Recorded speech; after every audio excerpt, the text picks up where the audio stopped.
Ce 5 mars 2025, à l'église Sainte-Thérèse de l'Enfant Jésus de Godomé, des chrétiens sont réunis pour célébrer un moment marquant du calendrier liturgique, le mercredi des Cendres, une journée de pénitence qui marque le début du carême. Dans son homélie, le Père célébrant a souligné que le jeûne n'est pas que privation de nourriture. Elle s'étend également à d'autres aspects de la vie quotidienne. Il faut qu'à travers mes prières intenses de ce temps-ci, je m'exerce de manière à faire un jeûne des choses vraiment qui ne sont pas plaisantes. Et pour lesquelles justement, je demandais à Dieu de m'aider à m'en débarrasser. Et c'est en ce moment que c'est un temps favorable, effectivement, ce temps.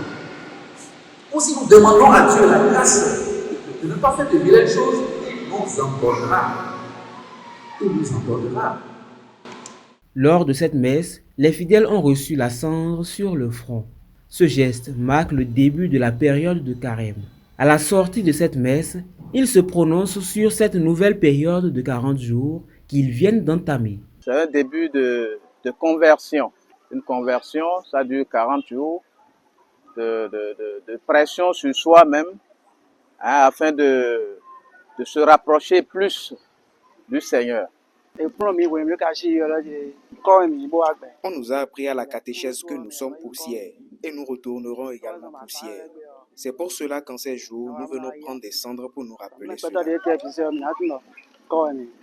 Je suis dans une famille catholique, donc je me devais de prendre la cendre et de participer au temps de carême. Bon, pour le jeûne, je pense que c'est un peu personnel, sous ce point je vais jeûner. J'ai voulu venir prendre la cendre pour commencer ce carême et plutôt aussi me priver de certaines choses, genre ne plus beaucoup insulter, d'autant plus qu'on parle encore à l'école.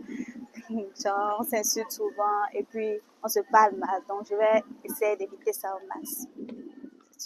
L'imposition des cendres invite les fidèles à une réflexion profonde sur la fragilité humaine. Elle constitue le point de départ d'un cheminement spirituel intense, guidant vers Pâques, fête de la résurrection du Christ.